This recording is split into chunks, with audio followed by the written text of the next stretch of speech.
उलमा को सिर्फ ज़रूरत वक्त इस्तेमाल न करें कि ये जनाजा पढ़ाना है, ईद की नमाज़ पढ़ानी है, जुम्मा पढ़ाना है, हमने इनका बयान सुनना है। नहीं, उलमा को हम मकसद बनाएं। ये हमारा कीमती सरमाया है उम्मत मुसलमान का, ये हमारे सर का ताज हैं। उलमा को इज़्ज़त दें, उलमा की हैसियत ख़त्म ना होने दें। अगर उलमा की हैसियत भी ख़त्म हो गई तो मेरा आपका नुकसान नहीं बल्कि हमारी आने वाली नस्ल का भी नुकसान है।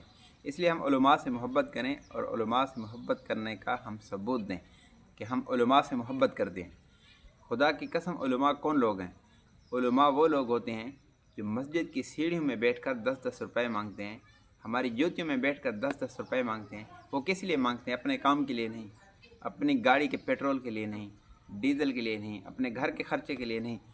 खुदा की कसम, मेरे और आपके बच्चों के लिए, अच्छा इंसान बनाने के लिए। कैसा इंसान बनाने के लिए?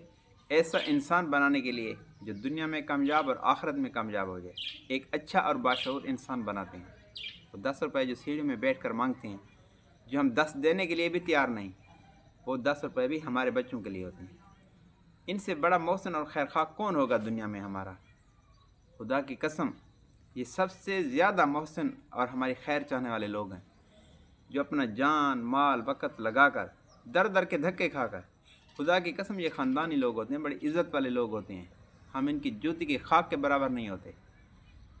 ये बड़े ख़ानदानी लोग होते हैं, लेकिन अल्लाह की रज़ा के लिए अपना सब कुछ दाव पे लगाकर हमारे बच्चों के लिए, हमारे लिए, हमारी औरतों के लिए, मर्दों के लिए वो ये फ़िक्र करते हैं कि ये दुनिया के इंसान सारे जहन्नम से बच जाएँ, आखिरत के खसारों से बच जाएँ, आखिरत की आने वाली जो घाटियाँ हैं ना, उनसे बच जाएँ और ये कामयाब हो जाएँ, दुनिया में रहते हुए इज़्ज़त वाले, और मौत इनकी इज़्ज़त वाली हो और आखिरत भी इनकी खूबसूरत हो। उनकी ये फ़िक्र है। तो इसलिए मदारिस और उलमा से हम मोहब्बत करें। खुदा के लिए आज सोशल मीडिया भरा पड़ा है उलमा को तनकीद का निशाना। उलमा को गालियाँ देते हैं लोग। अगर हम किस हाल में मरना चाहते हैं कि हम उलमा को गालियाँ देते हैं? यार, मैं एक आम और अदना इंसान हूँ, लेकिन इतना ज़रूर समझता हूँ कि उलमा के बग़ैर हम 2 टके के नहीं। खुदा की कसम, अगर हम इनसे मोहब्बत करेंगे, कल को अल्लाह ताला हमारा हशर इनके साथ करेगा। क्या है, हमारे पास कोई अमल नहीं जिस पे हम दावा करें कि यह हमारा अमल कबूल होगा। तो इसलिए उलमा से मोहब्बत करेंगे तो इंशाअल्लाह अल्लाह ताला हमारा हशर उलमा के साथ करेगा।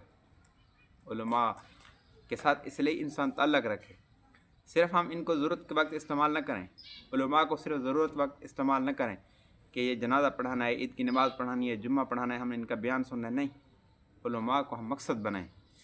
ये हमारा कीमती सरमाया है उम्मत मुसलमान का, ये हमारे सर का ताज हैं, ये अम्बिया के वारिस हैं, ये दीन के वारिस हैं। अल्लाह ताला हमारे उलमा की हिफाजत फरमाए, अल्लाह ताला मदारिस की हिफाजत फरमाए, अल्लाह ताला पूरी उम्मत मुसलमान की हिफाजत फरमाए। तो इसलिए मेरी ख़ासकर नौजवानों से एक अपील है, खुदा के लिए जो सोशल वर्क करते हैं, उलमा से मोहब्बत का एक सबूत दें, उलमा से मोहब्बत करें। आज उलमा को निशाना बनाया जा रहा है। उलमा के लोग ऐब तलाश करते हैं। उलमा के जो साल के 12 महीने बेशर्मियाँ करते हैं, उनके ऐब तलाश नहीं करते। उलमा का थोड़ा सा पाँव फिसल जाए तो ये उसको पकड़ लेते हैं। तो इसलिए ये सोशल मीडिया ख़ास तौर पे ना, जितने सोशल मीडिया के लोग हैं, तो खामखा उलमा से मोहब्बत करें। उलमा हमारा बहुत कीमती सरमाया है। तो इसलिए अल्लाह ताला तमाम उलमाए कराम की हिफाजत फरमाए। अल्लाह ताला दीनी मदारिस, मराकज़, मसाजिद, उलमा की हिफाजत फरमाए। ये उलमा, दीनी मदारिस, मराकज़, मसाजिद, तबलीगी जमात वाले, यकीन करिए हमारे खैर खां हैं, दर दर के धक्के खाते हैं। तबलीगी जमात वालों को देखो, अपना जान माल वक़्त लगाकर, अपनी गुर्बत को छोड़कर, अपने ऐश व इशरत को छोड़कर पूरी दुनिया में फिरते हैं। सिर्फ पाकिस्तान नहीं, पूरे 6 बराज़म में फिरते हैं कि ये दुनिया के इंसान जहन्नम से बच जाएँ। अपना जान माल वक़्त लगाकर, अपनी बीवी बच्चों घर को छोड़कर अल्लाह के रास्ते में फिरते हैं। अफ्रीका के जंगल, ब्राज़ील, कीनिया के जंगलों में फिरते हैं, सिर्फ कुरान के पैगाम को लेकर के ये दीन पूरी दुनिया पर ज़िंदा हो जाए। तो अल्लाह ताला हमें इन लोगों की कदर करने की तौफ़ीक़ अता फरमाए। अल्लाह ताला हमें नेक और अच्छे अमाल करने की तौफ़ीक़ दे। अल्लाह ताला हमें सही दीन समझने की और उस पर अमल करने की तौफ़ीक़ अता फरमाए। उलमा के साथ इसलिए ताल्लुक़ होना ज़रूरी है। मेरी बात और वीडियो अच्छी लगे शेयर करना, चैनल को सब्सक्राइब करना। अल्लाह हाफ़िज़।